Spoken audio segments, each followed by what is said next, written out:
Welcome to Freed on Business. He grew up in South Florida, has been in business here since the early 90s, and has closed over $3 billion in deals. He's seen it all. He always has an opinion, and he's always ready to share it. Informed, entertaining, and connected, he has his finger on the pulse of South Florida's business community.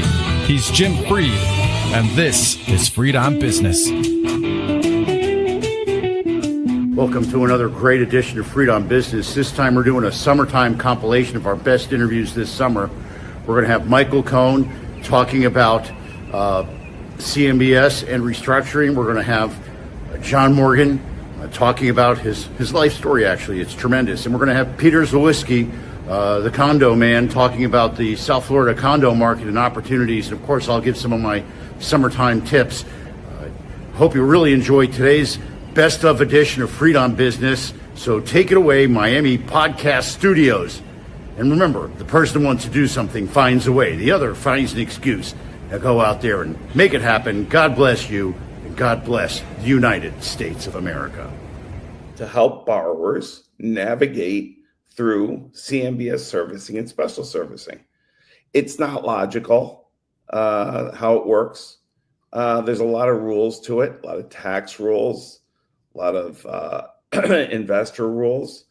And honestly, there's no relationship because this is a trade. Your loan got sold into these people.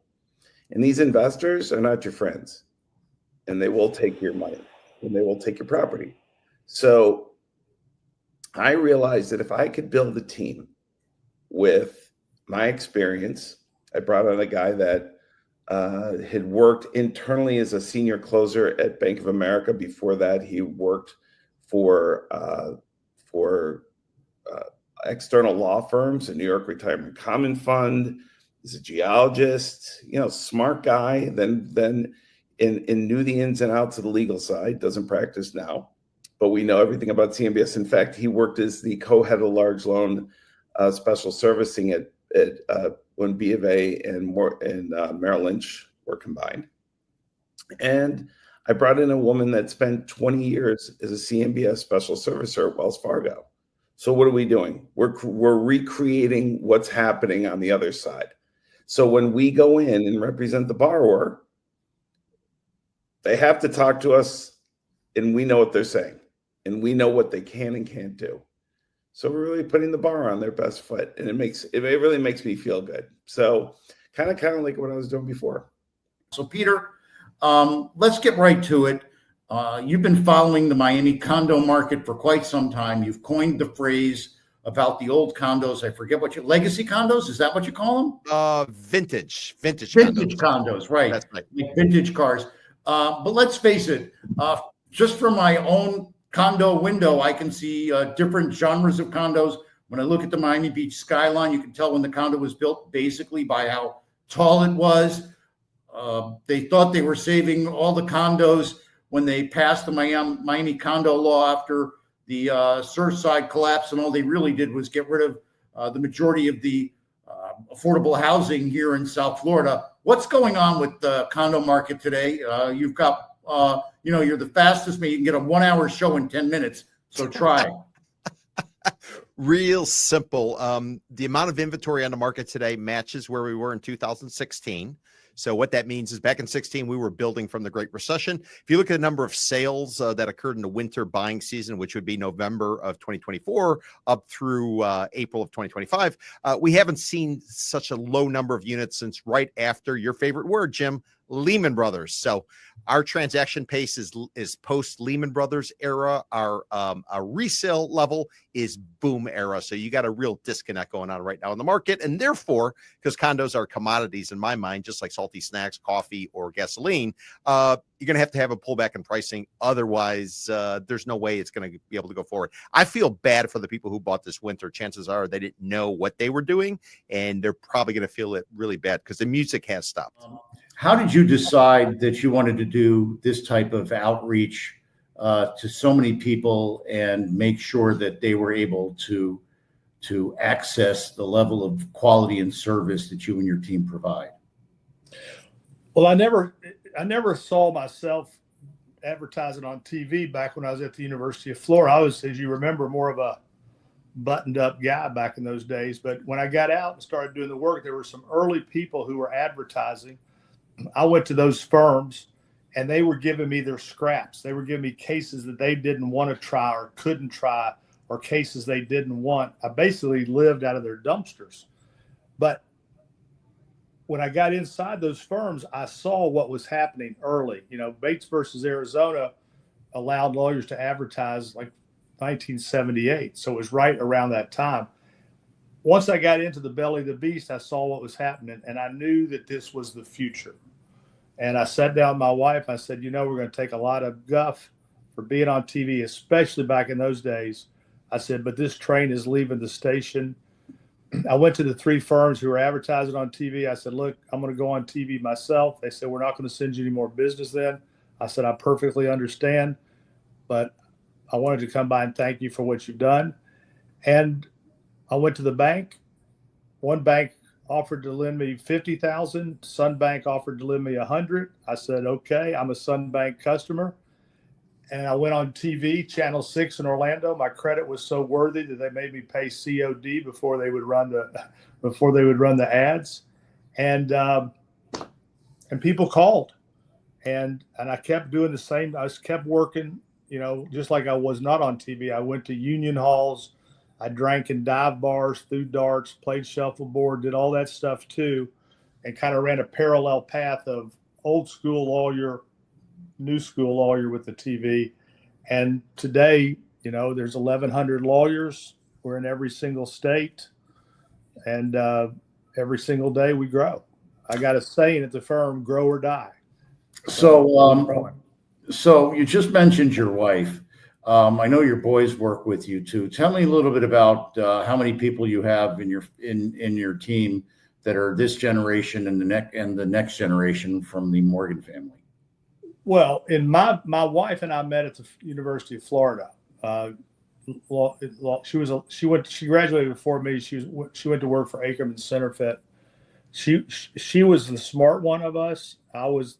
She's the corporate silk stocking. She's the top 50% or top 10%. I'm the bottom 50%. Without me, the top 50% does not exist. So for all of you, I made that happen for you guys. But she was really smart and really, really pretty and really, really good. And as I tell my children, the last thing you need to ask before you ask somebody to marry them is ask yourself this question, which I did. Is this the person that you want to be the mother of your children? And she was, and I was right. And a lot of the reasons that my kids have done so well is that Ultima is their mother. So we've had a great deal. I had some partners, it was called Morgan, Collin and Gilbert. I had some partners I bought out in early 2000s. And when I did, I put my wife in there with me to make it Morgan and Morgan, because I knew that I wasn't leaving her and she knew that she wasn't leaving me, and we had boys in the wings.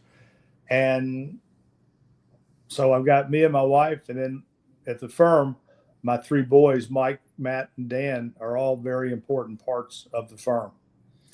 Yeah, I always tell everybody, the young people that I mentor, that the most important decision that they're going to make is the person that they go on the ride with. No, I mean, it's not even close. It's not even close. And also, thank God, because like I said, I especially wasn't that bright in math and science. I keep wondering what my poor children would have done with math and science after the 3rd grade, because after 3rd grade math, I had to give it to Ultima. But the good thing about Ultima, she's a National Merit finalist and Phi Beta Kappa. So I'm like, I'll do the spelling words, you do the math. Well, we're going to take a quick break. We're going to talk about our sponsors, Warren Henry. They've been our sponsors for quite some time. We're going to come back to John Morgan for the last word. So, John, stick with us. We're going to get to the bottom line right after this break. Right. Miami Podcast Studios, take it away.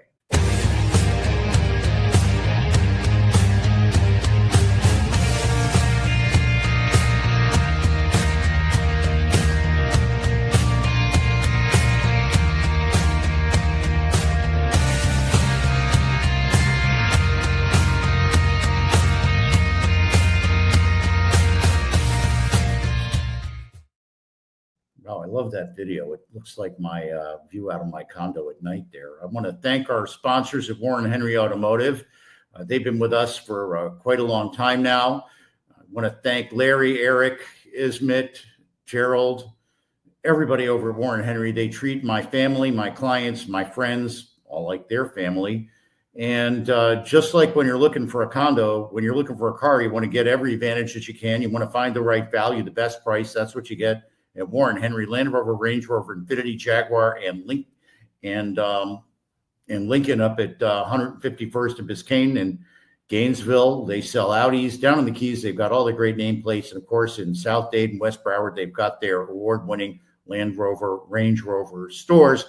What do they have in common besides great cars? The Warren Henry advantage, a whole group of things you get when you buy your car. My favorite advantage is that whenever I bring it in for service, I can schedule the service. I schedule a loaner, jump in that loaner. By the time I'm usually done that day with seeing my mom or whatever I'm doing up by 151st and Biscayne, I go back and Gerald, he's got my car ready. Ronaldo, my other service advisor, they've got my car ready.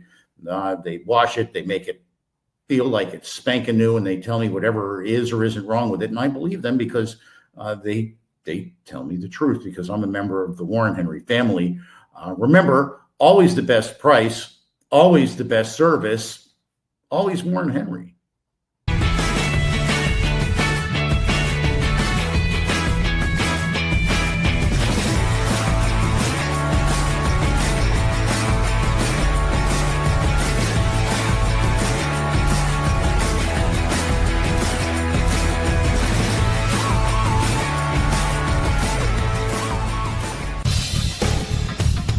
Welcome back to Freedom Business. Connect with us on LinkedIn, YouTube, Facebook, and Twitter at Jim Freed or at Freedom Business, and on Instagram at Jim Freed 1.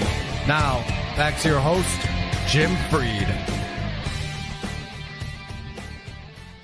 Well, we've had that transition with the auto thing since we're now squarely in the auto sector, working with our friends at Real Charger Solutions, where I'm an executive vice president. We're helping people alleviate their charger anxiety, the big hang up in adopting EV chargers. And we don't use carbon credits. We're fully funded by an institution. But I want to get to the bottom line. The bottom line is that some of my biggest clients, big pension funds that own 300 plus properties, are evaluating this solution. We just recently signed a deal, Aaliyah folks did, with Bojangles, where they're going to be doing Bojangles locations nationwide. This is cutting edge, best in class technology, a great solution, no cost to the people that are putting it on their property, and a great way to monetize dead space in their shopping centers and office buildings and other commercial, industrial, hotel. It works for all of them if they're in the right high access location with open access to the public. I want to have everybody reach out to me. There's no cost for us to evaluate your property. There's no cost for us bringing the equipment, and there's no cost for the maintenance or the assurance that you're always going to have cutting edge technology.